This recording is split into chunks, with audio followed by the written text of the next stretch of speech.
कहते हैं पति और पत्नी का रिश्ता अटूट होता है और समय के साथ और भी मजबूत होता जाता है।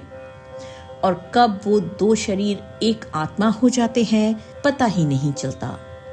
और ऐसे ही दो लोगों की जिंदगी से ली गई है हमारी आज की कहानी, माँ की अंतिम इच्छा। सर्दियों के दिन थे। आज बहुत दिनों के बाद हल्की हल्की सी धूप खिली थी। सुंदरलाल जी और उनकी पत्नी साधना जी सुबह का नाश्ता करने के बाद घर का रोजमर्रा का सामान लेने के लिए घर के पास वाली मार्केट चले गए। वहां खरीदारी करते करते समय का पता ही नहीं चला और जब घर लौटने लगे तो दोपहर के 2 बज चुके थे। चलते चलते साधना जी अचानक रास्ते में रुक गईं। उनके कदम जैसे जड़ हो गए। उनकी नजरें सामने की बिल्डिंग पर टिक गईं। वो एक प्राइवेट स्कूल की भव्य इमारत थी। छुट्टी का समय था, इसलिए स्कूल का गेट पूरा खुला हुआ था और एक एक करके सभी बच्चे दौड़ते हुए गेट से बाहर आ रहे थे। किसी बच्चे की माँ उसे लेने आई थी तो किसी के पिता। बच्चे गेट से बाहर निकलते ही खुशी से चहकते हुए अपने अपने माता पिता को दिन भर में क्या क्या हुआ सब बताने लगते।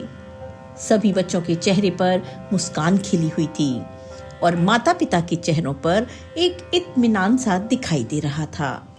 बाहर आते हर बच्चे की ओर देखते हुए साधना जी बस गेट पर नजर बनाए हुए थीं। उनके चेहरे पर एक अनकही सी खामोशी और आंखों में नमी थी। उस ओर देखते हुए जैसे वो अतीत की किसी गहरी याद में खो गईं। उन्हें देखकर सुंदरलाल जी बोले, क्या साधना, तुम फिर यहाँ रुक गईं? अरे कितनी बार तुम्हें याद दिलाना पड़ेगा कि अब हमारा बेटा यहाँ पढ़ाई नहीं करता। उसकी पढ़ाई बहुत सालों पहले ही पूरी हो चुकी है और ये स्कूल भी वो कब से छोड़ चुका है। स्कूल तो क्या, अब तो वो हमें और इस देश को भी छोड़कर जा चुका है। कहते कहते उनके स्वर लड़खड़ाने लगे। जानती हूँ, लेकिन फिर भी न जाने क्यों हर बार स्कूल के सामने से गुजरते हुए मेरे पांव अपने आप रुक जाते हैं। ऐसा लगता है जैसे अभी हमारा विकास दौड़ता हुआ आएगा। खुशी से माँ माँ पुकारता हुआ मेरे सीने से लग जाएगा। साधना जी की इन बातों को सुनकर सुंदरलाल जी कुछ पल के लिए खामोश हो गए। फिर साधना जी ने धीरे से कहा, बहुत याद आती है विकास की, आपको भी तो आती होगी ना। सुंदरलाल जी ने गहरी सी सांस ली और अपने मन की बेचैनी को छिपाते हुए उन्होंने साधना जी को समझाने की कोशिश की। अरे साधना, कब समझोगी तुम? बच्चे जब खुद बच्चों वाले हो जाते हैं तो हमें मान लेना चाहिए कि वो बड़े हो चुके हैं। उनके कर्तव्य और अधिकार तब बदल जाते हैं और फिर हम यहाँ अकेले कहाँ हैं? हम दोनों हैं ना। जब 2 लोग साथ खड़े हों तो वो अकेले नहीं होते, वो 2 नहीं 11 के बराबर होते हैं। सुंदरलाल जी की बातें सुनकर साधना जी ने हल्की मुस्कान के साथ कहा, आपकी ये फिलॉसफी सुनने में तो बहुत अच्छी लगती है, लेकिन एक माँ के दिल को ये संतुष्ट नहीं कर सकती। मन के भीतर की उदासी साधना जी के कंठ को अवरुद्ध कर रही थी। फिर सुंदरलाल जी ने कहा, साधना, हमारे अलावा इस देश में और भी ऐसे माँ बाप हैं जिनके बच्चे उन्हें यहाँ छोड़कर दूसरे देश में बस गए हैं। आजकल ये आम बात हो चुकी है। और वैसे भी फ्लाइट में अमेरिका से भारत आने में समय ही कितना लगता है, इसलिए ज्यादा परेशान होने की जरूरत नहीं है। अब घर चलो। कहते हुए सुंदरलाल जी ने साधना जी का हाथ थामा और धीरे धीरे चल पड़े।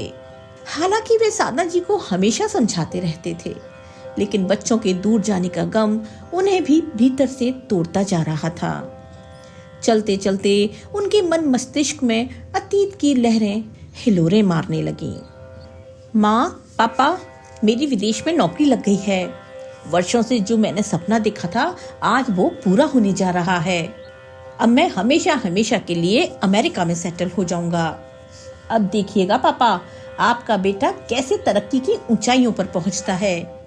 विकास की आवाज में गर्व और खुशी का अनोखा उत्साह था। लेकिन बेटे के विदेश जाने की बात सुनते ही सुंदरलाल जी हक्के पक्के रह गए। उन्होंने कोशिश की कि कुछ कह सकें, पर शब्द गले में ही अटक गए। उधर साधना जी तो मानो जड़ सी हो गई थीं। वो तो बस शून्य में निहारती जा रही थीं। उनकी जुबान से तो एक शब्द भी नहीं निकल पाया। बड़ी मुश्किल से खुद को संभालते हुए सुंदरलाल जी बोले, ये क्या कह रहे हो तुम बेटा?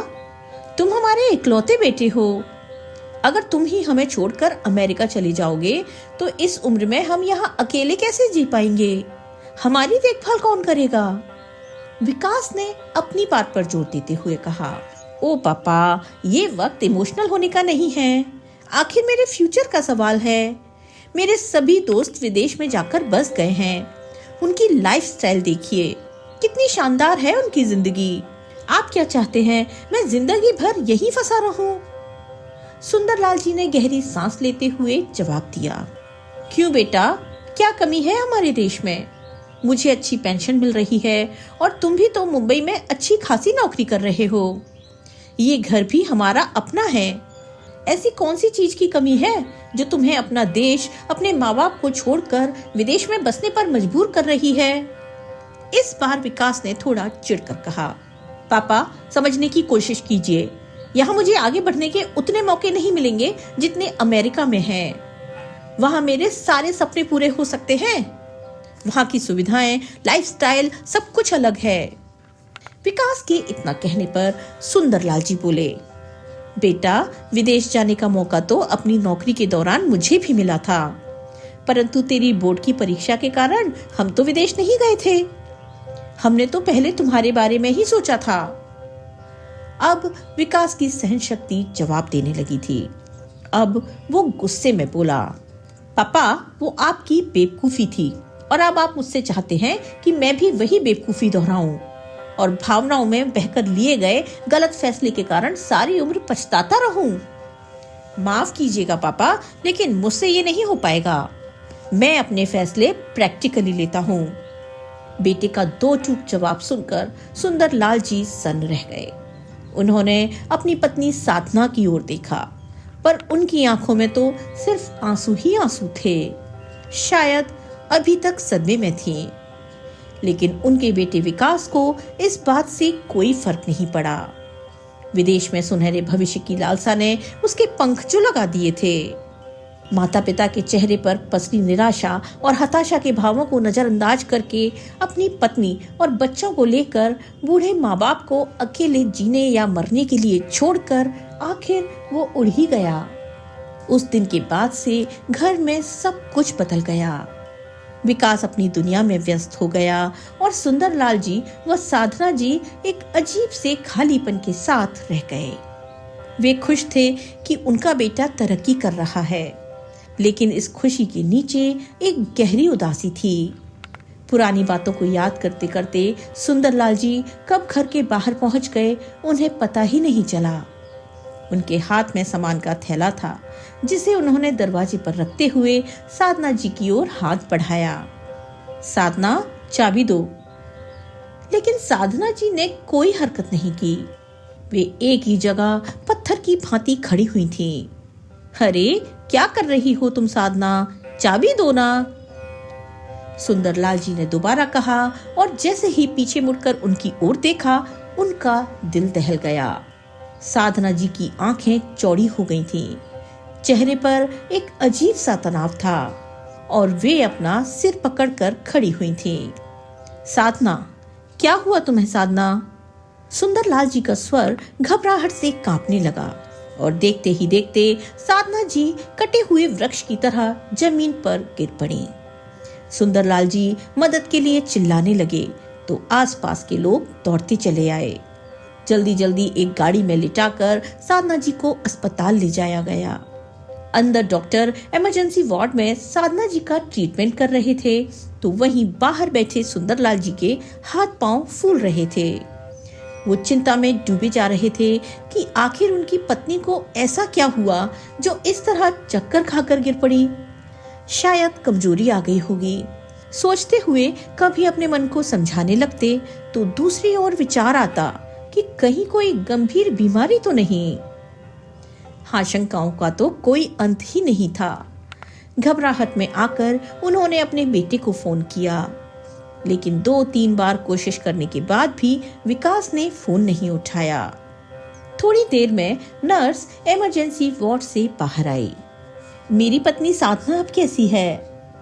सुंदरलाल जी ने पूछा तो नर्स ने कहा, अभी ट्रीटमेंट चल रहा है, कुछ टेस्ट करने हैं, आप रिसेप्शन पर 50,000 रुपए जमा करवा दीजिए। सुंदरलाल जी ने रिसेप्शन पर जाकर अपने मोबाइल से पैसे ट्रांसफर कर दिए। अगले दिन जब साधना जी की सारी रिपोर्ट्स आईं, तो उसमें जो कुछ भी आया उसे जानकर सुंदरलाल जी के होश उड़ गए। साधना जी को कैंसर था।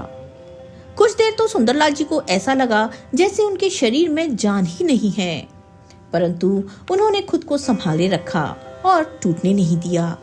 उन्होंने मन ही मन सोच लिया था कि वो खुद भी हिम्मत रखेंगे और अपनी पत्नी को भी परेशान नहीं होने देंगे। तभी उनके पास उनके बेटे विकास का फोन आया। सुंदरलाल जी ने उसे सारी बात बताई। विकास बोला, आप चिंता मत कीजिए पापा, माँ ठीक हो जाएंगी, बस आप उनके खाने और दवाइयों का ध्यान रखिएगा। बेटे से बात करके सुंदरलाल जी का दिल भी थोड़ा हल्का हो गया था। 2 दिन बाद साधना जी को घर भेज दिया गया। सुंदरलाल जी उनका खूब अच्छे से ख्याल रख रहे थे। अपने हाथों से उनके लिए पौष्टिक खाना बनाते और समय पर दवाई देते। हर रोज सुबह या शाम को उनके साथ पार्क में टहलने जाते। उन्हें चेकअप और इलाज के लिए टैक्सी में बिठाकर अस्पताल ले जाते। अपने प्रति सुंदरलाल जी का इतना समर्पण देखकर साधना जी की आंखें भर आती। परंतु सुंदरलाल जी ने ठान लिया था कि वो साधना जी को कुछ नहीं होने देंगे और उनका अच्छे से अच्छा इलाज करवाकर उन्हें ठीक करके ही दम लेंगे। दिन यूं ही बीतने लगे, लेकिन साधना जी की हालत हर बीतते दिन के साथ बिगड़ती जा रही थी। अक्सर अपनी हालत देखकर वो कमजोर पड़ जाती, लेकिन सुंदरलाल जी हमेशा उन्हें हिम्मत देने की कोशिश करते, ये कहकर कि अच्छे इलाज और विश्वास के बल पर बड़ी से बड़ी बीमारी को हराया जा सकता है। परंतु सुंदरलाल जी जब कभी अकेले होते तो उनके आंसू आ जाते और कभी कभी वो घबराने भी लगते थे। पत्नी की बीमारी के कारण सुंदरलाल जी अब मानसिक पीड़ा के साथ साथ आर्थिक परेशानियों से भी जूझने लगे थे।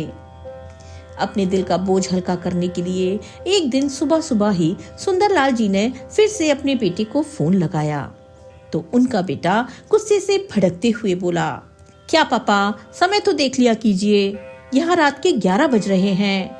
आपको शायद वहाँ कोई काम नहीं होगा, लेकिन मैं यहाँ बहुत बिजी रहता हूँ। बेटा, मेरी बात समझने की कोशिश करो, तुम्हारी माँ की तबीयत अच्छी नहीं है, जितना जल्दी हो सके तुम यहाँ आ जाओ। लेकिन पापा, माँ की तबीयत ठीक नहीं है तो इसमें मैं क्या कर सकता हूँ? बुढ़ापे में तो ये सब चलता ही रहता है। आप उन्हें किसी अच्छे डॉक्टर को दिखाइए। वैसे भी मेरे वहाँ आ जाने से उनकी बीमारी तो ठीक नहीं हो जाएगी ना। और हाँ, छोटी छोटी बातों के लिए मुझे फोन करके परेशान मत किया करो। ज्यादा जरूरी हो तो मुझे फोन पर मैसेज कर दिया करो। जब भी टाइम होगा मैं खुद आपको कॉल कर लूंगा। अब फोन रखता हूँ, सुबह मुझे ऑफिस के लिए जल्दी निकलना है। विकास की बात सुनकर सुंदरलाल जी स्तब्ध रह गए। तभी अंदर से आवाज आई, क्या हुआ जी? विकास से बात कर रहे थे क्या? मेरी भी बात करवा दी होती।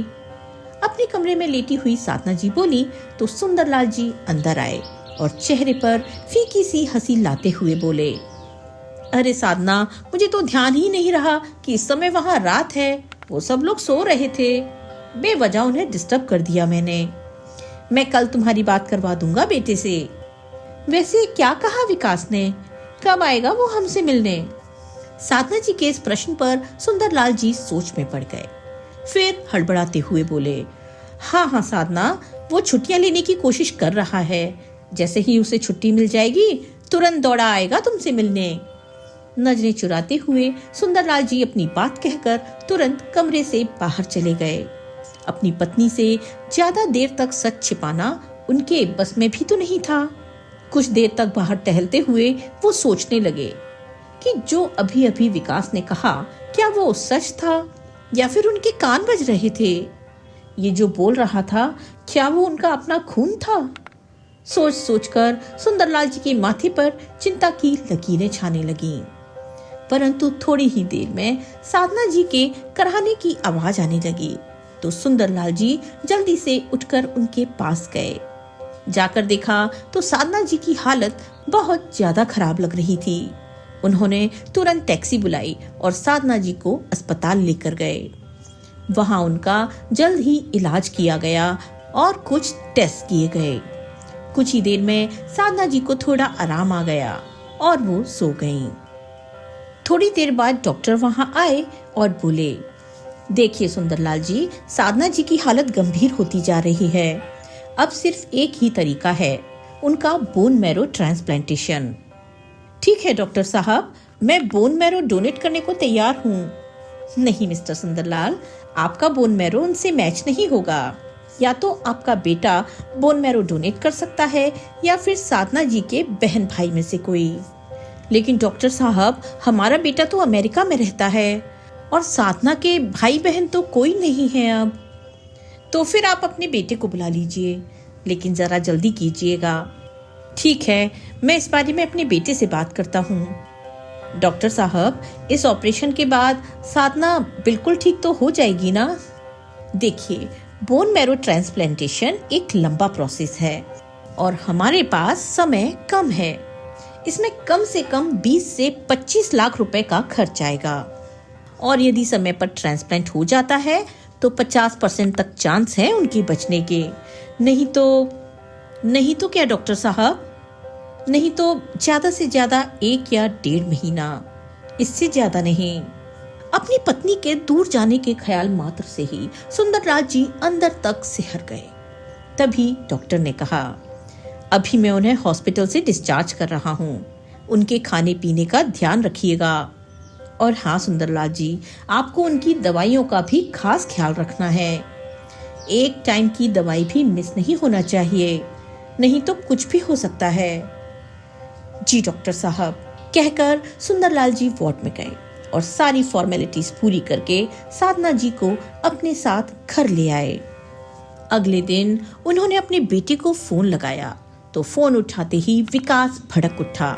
पापा, मैंने आपसे कहा था ना, बार बार मुझे डिस्टर्ब मत किया कीजिए।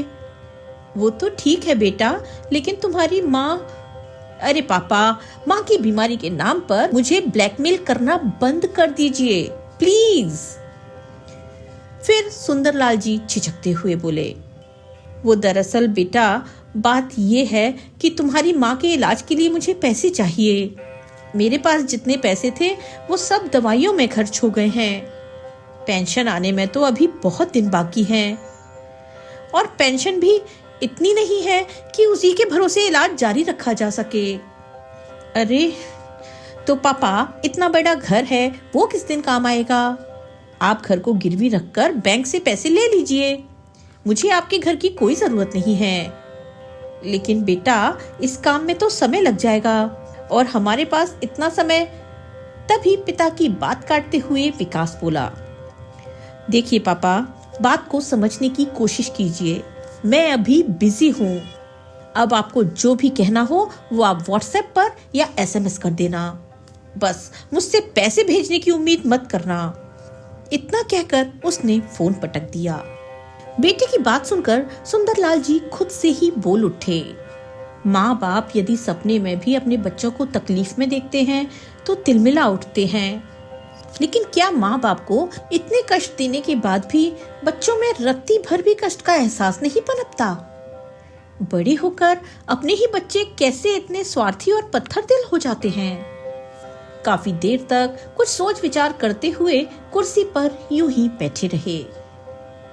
अपने गाल को हथेली पर टिकाए सुंदरलाल जी को अपने बेटे की बातें किसी तीखे दर्द की अनुभूति करा रही थीं। आंखों से टपकते खारे पानी ने हथेली और गालों में चिपचिपाहट पैदा कर दी थी। सुंदरलाल जी ने उठकर अपना चेहरा धोया और फिर से चेहरे पर एक नकली सी मुस्कान बिखेरते हुए साधना जी के पास दवाई लेकर गए। कितना ख्याल रखते हैं आप मेरा, एक वक्त की दवाई भी नहीं भूलते। नहीं, ख्याल तो तुमने हमेशा मेरा रखा है साधना। और जानती हो, आज पूरे 40 साल हो गए तुम्हें ये सब करते करते। सुंदरलाल जी ने कहा तो साधना जी हैरान होते हुए बोली, अरे हाँ, ये तो मैं भूल ही गई थी। आज तो हमारी शादी की सालगिरह है। तो सुंदरलाल जी ने कहा, हाँ साधना, मुझे आज भी याद है वो दिन जब दुल्हन बनकर तुम इस घर में आई थी। फिर साधना जी मुस्कुरा उठी और बोली, उस दिन से लेकर आज तक हम अपनी शादी की सालगिरह को कितने प्यार और उत्साह के साथ सेलिब्रेट करते आए थे। पिछली सालगिरह पर तुमने मुझे लाल रंग की साड़ी खरीद कर दी थी। हाँ साधना, लाल रंग की साड़ी तुम्हारे गोरे चेहरे को और भी खूबसूरत बना रही थी। हाथों में लाल लाल चूड़ियां, लाल सिंदूर से भरी मांग, गले में मंगलसूत्र और पैरों में छम छम बजती पायल। इतनी उम्र में भी तुम कितनी खूबसूरत लग रही थी।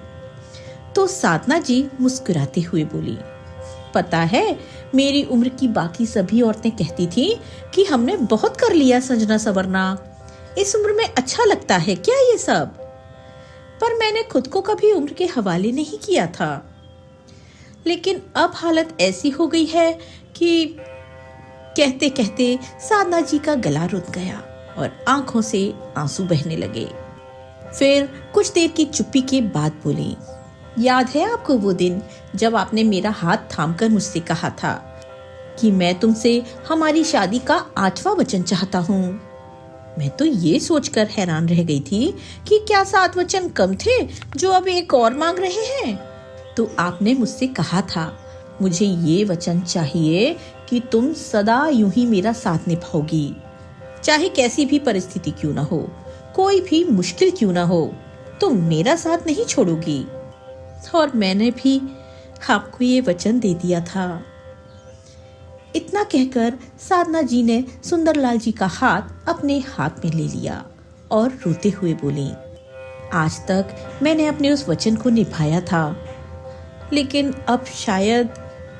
इतना सुनते ही सुंदरलाल जी, जो अब तक अपनी पत्नी के सामने अपने दिल को मजबूत किए बैठे थे, अचानक जैसे टूटकर बिखर गए और साधना जी के गले लगकर फूट फूट कर रो पड़े। दोनों ओर से अश्रुधारा बहे जा रही थी। एक दूसरे का साथ छूटने के विचार मात्र से ही दोनों अंदर तक कांप गए थे। बस साधना, बहुत हुआ ये रोना धोना, अब तुम्हें ठीक होना है मेरे लिए। इसलिए जल्दी से ये खाली पेट वाली दवाई खा लो, फिर नाश्ता भी करना है। कहते हुए सुंदरलाल जी ने साधना जी को दवाई दी और जैसे ही उठकर जाने लगे, तभी पीछे से उनका हाथ पकड़ते हुए साधना जी बोली, बहुत परेशानी उठानी पड़ रही है ना आपको मेरी वजह से। क्या करूं, मेरा भी आपको छोड़कर जाने का दिल नहीं करता। तुम कहीं नहीं जाओगी साधना, एकदम ठीक हो जाओगी तुम। फिर साधना जी ने पूछा, क्या आपकी विकास से बात हुई? नहीं, कुछ देर पहले फोन किया था, उसने फोन नहीं उठाया, ऑफिस में बिजी रहता है। ये क्या बात हुई, ऐसा भी क्या बिजी हो गया है कि बीमार माँ का हालचाल जानने के लिए भी उसके पास समय नहीं है? उसे फिर से फोन लगाइए आप, एक बार बात करनी है मुझे उससे।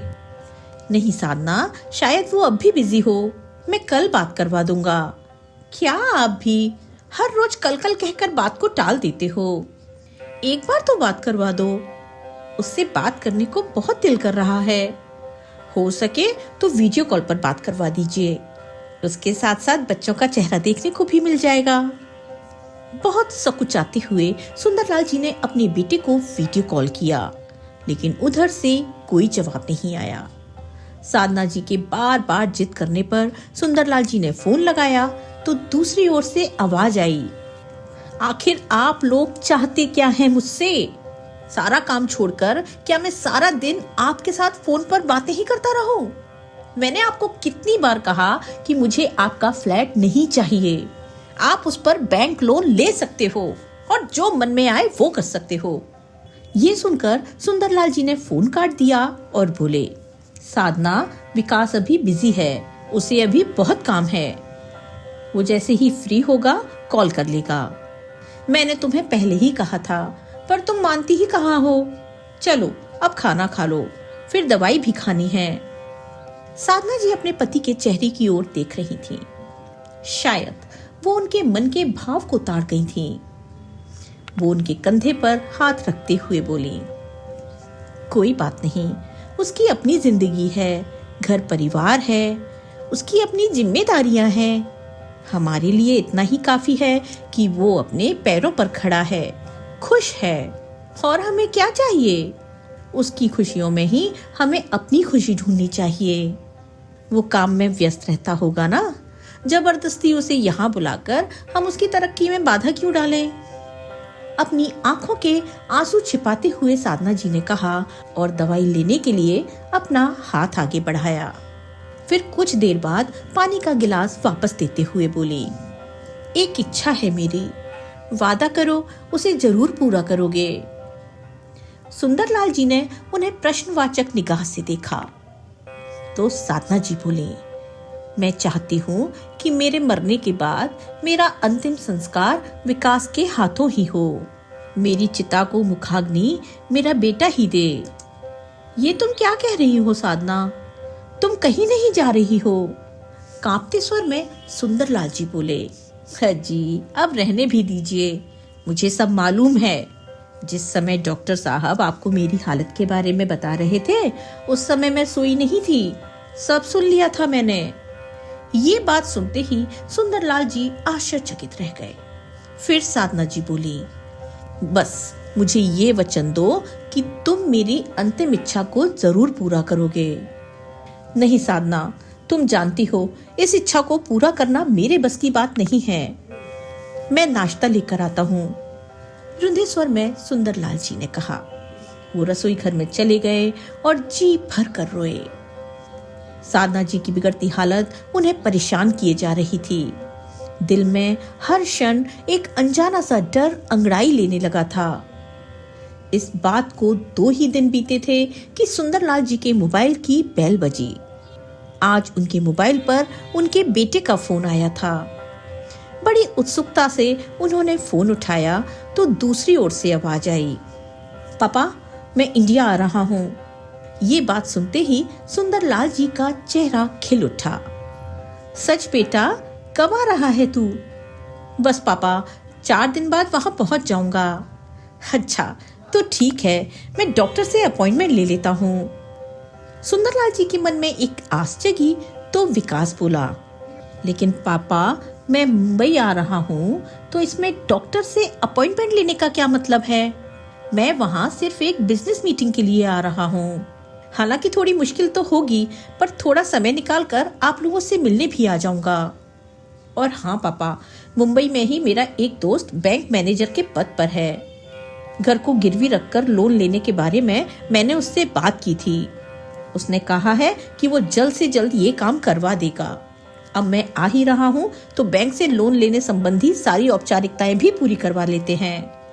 आप घर के कागज पहले ही निकाल कर रखना। मैं चाहता हूँ कि बैंक की कागजी कार्रवाई मेरे सामने हो, ताकि आप लोगों की पैसे संबंधी सारी दिक्कतें दूर हो जाएं, और साथ ही साथ मेरी परेशानी भी। कहते हुए उसने फोन रख दिया। बेटे की बात सुनकर सुंदरलाल जी के विश्वास का एक और पहलू आज दम तोड़ चुका था। दिल और दिमाग का कोई भी हिस्सा ये मानने को कतई तैयार नहीं था कि कोई बेटा इतना स्वार्थी भी हो सकता है। उनकी आंखें लाल थीं। ऐसा प्रतीत होता था मानो उन आंखों से अभी खून आ जाएगा। लेकिन कुछ ही देर में उन्होंने खुद को संभालते हुए अपनी आंखों के आंसू पोंछे और फिर से चेहरे पर मुस्कुराहट का मुखौटा ओढ़कर साधना जी के पास गए और कहने लगे, जानती हो साधना जी, तुम्हारा बेटा आ रहा है इंडिया। सुनते ही साधना जी की आंखों में चमक आ गई। मुस्कुराते हुए बोली, क्या आप सच कह रहे हैं ना? हाँ साधना, झूठ बोलकर मुझे क्या मिलेगा। अच्छा तो कब आ रहा है वो? बच्चे भी आएंगे ना उसके साथ? 4 दिन बाद ही यहाँ पहुंच जाएगा, लेकिन अकेला आएगा। दरअसल मुंबई में उसकी एक मीटिंग है, जिसके चलते वो इंडिया आ रहा है। वो मीटिंग खत्म करने के बाद कुछ समय के लिए हमसे भी मिलने आएगा। क्या? केवल कुछ समय के लिए? साधना जी की मुस्कुराहट पल भर में निराशा में तब्दील हो गई। हाँ साधना, क्या करें, बहुत व्यस्त रहता है हमारा बेटा। अच्छा, तुम्हारी दवाई का समय हो रहा है, मैं खिला देता हूँ तुम्हें। अरे नहीं, दवाई मैं खा लूंगी, पानी पास में ही तो रखा है, साधना जी ने कहा। ठीक है साधना, दवाई खाकर सो जाओ, रात बहुत हो गई है। ज्यादा देर तक जागना तुम्हारी तबीयत के लिए अच्छा नहीं है, सुंदरलाल जी ने कहा। लेकिन आज साधना जी की आंखों से नींद कोसों दूर जा चुकी थी। मन मस्तिष्क में विचारों की आंधियां चल रही थीं। 3-4 दिन के बाद विकास अपने दोस्त के साथ घर पहुंचा तो देखा सुंदरलाल जी बाहर आंगन में ही बैठे हुए थे। उसे देखते ही उनके चेहरे पर खुशी आ गई। हाँ गया बेटा तू, तेरी माँ कब से तेरा इंतजार कर रही है, सुंदरलाल जी ने उत्साहित स्वर में कहा। परंतु विकास ने उस बात का कोई जवाब ना देते हुए औपचारिकतावश अपने पिता के पैर छुए और बोला, मैंने आपको बताया था ना पापा, ये मेरा दोस्त रोहित है जो बैंक मैनेजर है। आपने मकान के कागज तो निकाल ही रखे होंगे ना, अब जल्दी से अंदर चलिए और कागज दिखाइए। बड़ी मुश्किल से समय निकाल कर आया हूँ मैं, अब जल्दी चलिए। बेटा, अपनी माँ से नहीं मिलोगे, सुंदरलाल जी ने कहा। हाँ हाँ पापा, उनसे भी मिल लेता हूँ। सुंदरलाल जी घर के अंदर आए तो विकास तेज कदमों से चलते हुए उनके पीछे आया।